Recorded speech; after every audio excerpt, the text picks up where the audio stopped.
கர்த்தருக்கு நீங்கள் ஒன்று செய்யும் போது உலகம் உங்களை என்ன செய்யாது? ஏற்றுக்கொள்ளாது, ஒத்துக்கொள்ளாது. உலகம் உங்களை பகைக்கும். எங்க நம்ம இங்க மிஸ்டேக் ஆகும் தெரியுமா? உலகத்துக்கிட்ட நல்ல பேர் வாங்குறதா, ஆண்டவர்கிட்ட நல்ல பேர் வாங்குறதா? நீங்க தேவன்கிட்ட நல்ல பேர் வாங்கணும்னு முடிவு எடுத்துட்டீங்கன்னா உலகம் உங்களை பகைக்கத்தான் செய்யும். பல நேரங்களில் நீங்க கெட்டவர்களை போல ப்ரொஜெக்ட் பண்ணப்படுவீர்கள். இப்போ ஆபிரகாம் ஒரு நாள் காலைல பையனை கூப்பிடுறாரு, ஈசாக்க வா நம்ம போயிட்டு வருவோம். எங்கே போகிறோம்? ஆண்டவர் ஒரு இடத்துக்கு போக சொல்லியிருக்காரு, நம்ம 2 பேரும் போயிட்டு வருவோம். போகிறாரு, மேலே போய் படுக்க வச்சு கையை கட்டி கத்தியை வாங்குறாரு. என்ன நினச்சிருப்பான் அவன்?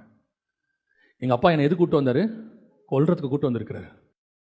யோசித்து பாருங்க, ஆபிரகாமுடைய வியூவில் அவன் செய்யறது எல்லாமே சரி.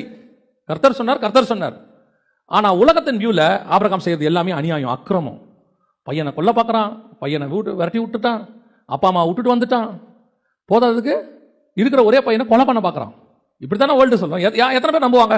அது எப்படிங்க ஒரே பையனை ஆண்டவர் கொல்ல சொல்லுவாரா? இன்னைக்கு நம்ம ஆண்டவர் சொன்னால் ஒத்துப்போமா? உன் பையனை கொல்லுன்னு சொன்னால் ஒத்துப்போமா? அது எப்படிங்க ஆண்டவர் கொல்ல சொல்லார்? கேட்போம் தானே. ஆண்டவர் அவனை அப்படி தான் சொன்னார், கொல்ல விடலை, காப்பாற்றிட்டார். ஆனால் வியூ உலகத்தின் பார்வையில் இதுதான் நன்மை செய்து தீங்கு அனுபவி.